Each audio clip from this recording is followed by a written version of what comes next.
Imagine a disease so deadly it once emptied entire cities, caused panic across continents, and turned bustling ports into ghost towns.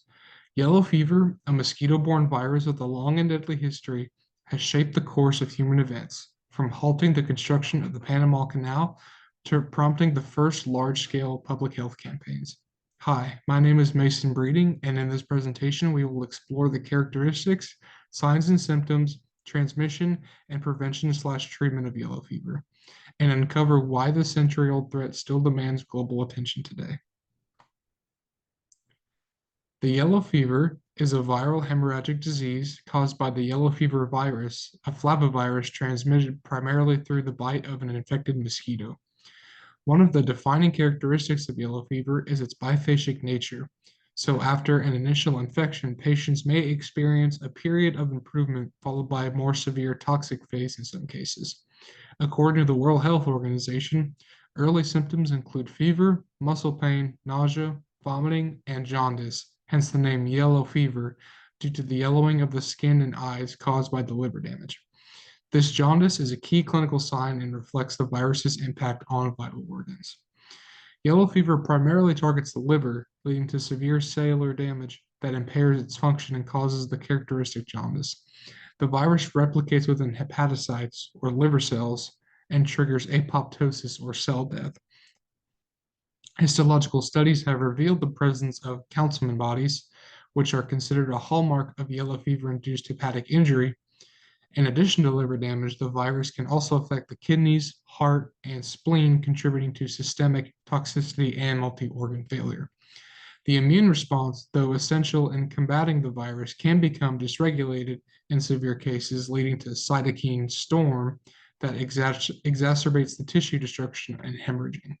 These internal pathological effects explain the rapid deterioration seen in patients who enter the toxic phase of the disease, underscoring the importance of early recognition and prevention. In more severe cases, yellow fever causes hemorrhagic symptoms such as bleeding from the mouth, nose, eyes, or stomach, along with multi-organ failure. The CDC states that approximately 15% of infected individuals enter this toxic phase, of whom nearly half may die within 7 to 10 days without treatment. The disease progresses rapidly, often overwhelming the immune system, and causes internal bleeding and shock. Autopsy studies have shown damage particular to the liver and kidneys, supporting the high fatality rate in severe cases. These characteristics mark yellow fever as one of the most dangerous mosquito-borne illnesses. The yellow fever virus, or YFV, is a single-stranded positive sense RNA virus that belongs to the flavivirate family and the flavivirus genus. This genus includes other notable human pathogens such as the Zika virus, the West Nile virus, and Japanese encephalitis virus. All flaviviruses are primarily transmitted through arthropod vectors such as mosquitoes and ticks, making them arthropod-borne viruses or arboviruses. According again to the CDC, the yellow fever virus is primarily transmitted through a mosquito species that thrives in tropical and subtropical environments. Structurally, the virus is about 40 to 60 nanometers in diameter, is enveloped, and contains a single open reading frame that encodes a polyprotein, which is cleaved into structural and non-structural proteins essential for viral replication and assembly. The flavivirus family shares many common genetic and structural features, so most viruses have conserved genome organization with 3 structural proteins, which is a capsid, an envelope, and 7 non-structural proteins. In the case of yellow fever, the protein also elicits a strong immune response, making it a primary target for neutralizing antibodies. A study published in the Virology Journal confirms that the genetic similarities among flaviviruses allow for cross-reactivity in diagnostic tests, which can complicate the detection and differentiation of yellow fever from other flavivirus infections.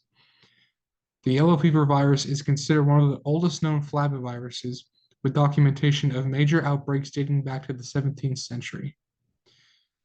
This genetic diversity is important for understanding the virus's evolution and epidemiology despite its long history.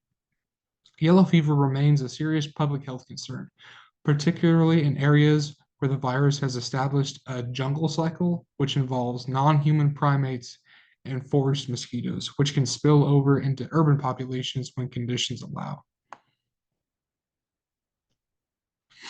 Treatment for yellow fever is primarily supportive as there is currently no antiviral medication specifically approved to treat the virus. Once a person contracts yellow fever, medical care focuses on relieving symptoms and managing complications. According to the CDC, supportive care includes maintaining adequate hydration, managing fever and pain with non-aspirin analgesics such as acetaminophen, and treating secondary infections as they arise. Aspirin and NSAIDs, or nonsteroidal anti-inflammatory drugs, are avoided because they can increase the risk of bleeding, which is already a concern in severe cases of yellow fever due to the hemorrhagic complications. In more severe cases, particularly those involving the toxic phase, patients may require hospitalization for intense monitoring and organ support. The World Health Organization recommends that hospitalized patients be carefully observed for signs of internal bleeding, kidney failure, liver dysfunction, and shock. IV fluids, oxygen, and blood transfusions may be necessary in critical care settings. Studies have shown that early supportive care can significantly improve outcomes, especially when provided in facilities with the capacity to manage multi organ failure. While mortality can reach up to 50% in severe cases, prompt hospitalization and symptom management have been associated with better survival rates. Given the absence of a cure, medical professionals also emphasize strict isolation precautions for these infected individuals in healthcare settings to prevent mosquito mediated transmission to others. Hospital and endemic areas often use mosquito proof screening and bed nets for infected patients to break the transmission cycle. Research is ongoing to develop antiviral treatments for yellow fever. For example, studies published in the Lancet Infectious Diseases have explored the potential of a broad spectrum antiviral like ribavirin, though these are not yet approved for yellow fever due to their limited clinical efficiency. Until until such treatments are developed, comprehensive support care remains the cornerstone for yellow fever management. The most effective method of preventing yellow fever in medicine is vaccination. The yellow fever vaccine, known as the 17D vaccine, is a live attenuated virus developed in the 1930s and has remained one of the most successful vaccines in history. According again to the World Health Organization, a single dose of the vaccine provides lifelong immunity for 99% of recipients within 30 days of administration. The vaccine is included in the routine immunization schedules of many endemic countries and is required for travelers entering certain regions under the international health regulations. Clinical trials and decades of surveillance data have confirmed its safety and efficiency, with serious adverse events occurring fewer than 1 in 250,000 doses. In addition to vaccination, vector control plays a crucial role in the prevention of yellow fever. Because the disease is transmitted by mosquitoes, reducing mosquito populations and limiting human exposure are essential. The CDC recommends use of insect repellents containing DEET, wearing long sleeves and pants, and sleeping under mosquito nets in endemic areas. Urban mosquito control programs often involve the elimination of standing water, larvicide treatments, and public education campaigns. Studies in South America and Africa have shown that coordinated vector control efforts combined with vaccination significantly reduce the incidence of yellow fever and prevent urban outbreaks. Surveillance and rapid outbreak response are also key components of yellow fever prevention. Health authorities in endemic regions monitor disease patterns and report cases to the international agencies such as the World Health Organization.